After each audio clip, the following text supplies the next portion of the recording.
जरा सोचिए, गजा में हजारों लोगों की मौत हुई। दुनिया भर में इस तबाही को लेकर इसराइल की मिलिट्री कार्रवाई पर सवाल उठते रहे।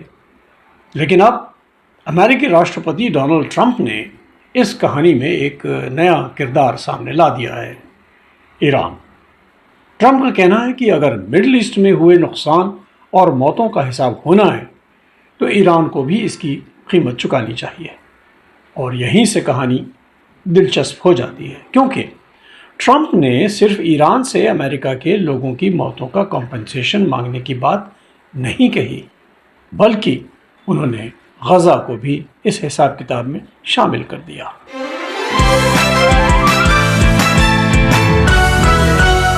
10 अगस्त को ट्रंप ने ट्रूथ सोशल पर लिखा कि ईरान को उन लोगों के नुकसान और मौतों की जिम्मेदारी लेनी चाहिए जिनके बारे में उनका आरोप है कि वे ईरानियन एक्शंस और कॉन्फ्लिक्ट्स में मारे गए या गंभीर रूप से घायल हुए। ट्रंप ने इसके लिए road side bombs, regional conflicts और जनरल कासम सुलेमानी से जुड़े ईरानियन एक्टिविटीज़ का हवाला दिया। उन्होंने यहाँ तक कहा कि ईरान को यूएसएस कोल अटैक में मारे गए लोगों के परिवारों को भी कॉम्पनसेशन देना चाहिए। लेकिन इसके बाद आया उनका दूसरा बयान, और यही हमारे लिए सबसे महत्वपूर्ण है। द गार्जियन अखबार के मुताबिक ट्रंप ने लिखा, Iran should be responsible for the damages and death caused to the people of Lebanon, Syria, Yemen and Gaza. यानी ट्रंप के मुताबिक मिडिल ईस्ट में हुई तबाही का हिसाब सिर्फ इजराइल या अमेरिका से नहीं पूछा जाना चाहिए, ईरान को भी जिम्मेदार ठहराया जाना चाहिए। लेकिन यहाँ एक बहुत बड़ा सवाल खड़ा होता है, क्या गजा में हुई हर मौत की जिम्मेदारी ईरान की है, या फिर ये एक राजनीतिक नैरेटिव है जिसके ज़रिए मिडिल ईस्ट के पूरे कॉन्फ्लिक्ट की जिम्मेदारी को नए तरीके से पेश किया जा रहा है। क्योंकि ईरान का हमास और दूसरे रीजनल आर्म्ड ग्रुप्स के साथ समर्थन और संबंध कोई नई बात नहीं है। ईरान लंबे समय से हिज़्बुल्लाह, हमास और हुतीज़ जैसे संगठनों का समर्थन करता आया है। इसी वजह से वाशिंगटन और उसके सहयोगी ईरान को मिडिल ईस्ट में इंस्टेबिलिटी का एक बड़ा सोर्स मानते हैं। लेकिन किसी संगठन को सपोर्ट करना और उस संगठन द्वारा की गई हर कार्रवाई की कानूनी या प्रत्यक्ष जिम्मेदारी लेना दो अलग बातें हैं। और यहीं से असली डिबेट शुरू होता है।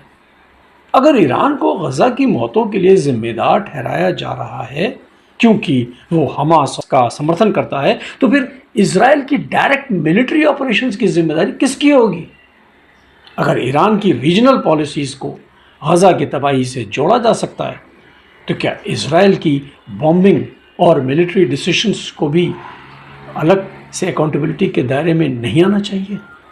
और यही सवाल इस पूरे बयान को सिर्फ एक डिप्लोमेटिक स्टेटमेंट नहीं रहने देता, ये नैरेटिव की लड़ाई बन जाता है। अब इसे स्ट्रेट ऑफ हॉर्मुज से जोड़िए। ईरान इस समय अमेरिका से वॉर कॉम्पेंसेशन की मांग कर रहा है। रॉयटर्स के मुताबिक तेहरान का कहना है कि अमेरिकी और इजरायली मिलिट्री ऑपरेशन से ईरान को भारी नुकसान हुआ है, और अगर स्ट्रेट ऑफ हॉर्मुज को पूरी तरह खोलना है तो सैंक्शंस, मिलिट्री थ्रेट्स और कॉम्पेंसेशन जैसे मुद्दों पर भी बात करनी होगी। ट्रंप ने इसका जवाब लगभग उसी भाषा में दिया, अगर तुम कॉम्पेंसेशन मांग रहे हो तो हम भी कॉम्पेंसेशन मांगेंगे।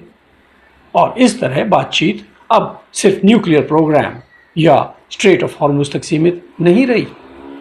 अब इसमें पुराने युद्ध, आतंकवादी हमले, रीजनल कॉन्फ्लिक्ट्स, सिविलियन डेथ्स और कंपनसेशन जैसे मुद्दे भी शामिल किए जा रहे हैं। रॉयटर्स के मुताबिक ट्रंप की इन नई डिमांड्स ने पहले से मुश्किल नेगोशिएशंस को और कॉम्प्लिकेट कर दिया है। और एक दिलचस्प बात और है, ट्रंप ने यूएसएस कोल अटैक का भी जिक्र किया और ईरान से कॉम्पनसेशन की मांग की।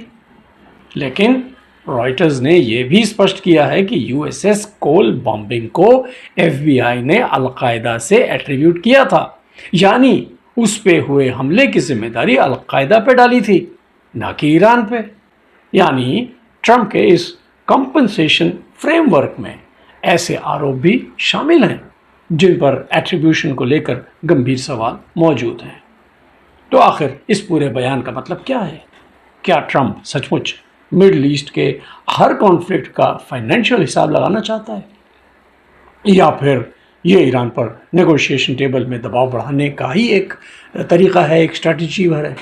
क्योंकि जिस समय ये बयान आया था उस समय स्ट्रेट ऑफ हॉर्मुज को दोबारा खोलने को लेकर नेगोशिएशंस चल रही हैं, और अगर हर पक्ष दूसरे से कहने लगे पहले तुम कॉम्पनसेशन दो, तो सवाल ये है कि पीस डील आखिर होगी कैसे? मिडिल ईस्ट में पिछले कई दशकों की हिंसा का पूरा हिसाब अगर निकाला जाए तो शायद एक सवाल का जवाब देना सबसे मुश्किल होगा।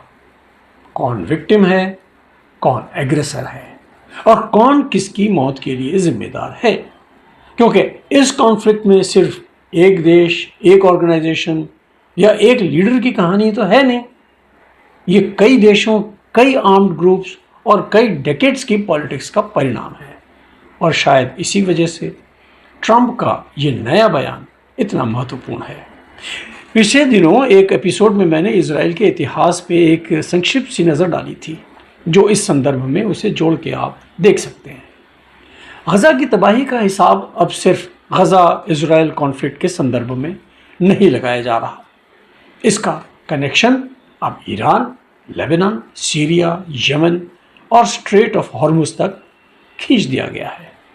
और अगर यही ट्रंप की नेगोशिएटिंग स्ट्रेटजी है तो आने वाले दिनों में सवाल सिर्फ ये नहीं होगा कि हॉर्मुज कब खुलेगा, सवाल ये भी होगा मिडल ईस्ट की इस पूरी तबाही का बिल आखिर किसके नाम फाड़ा जाएगा। नमस्कार।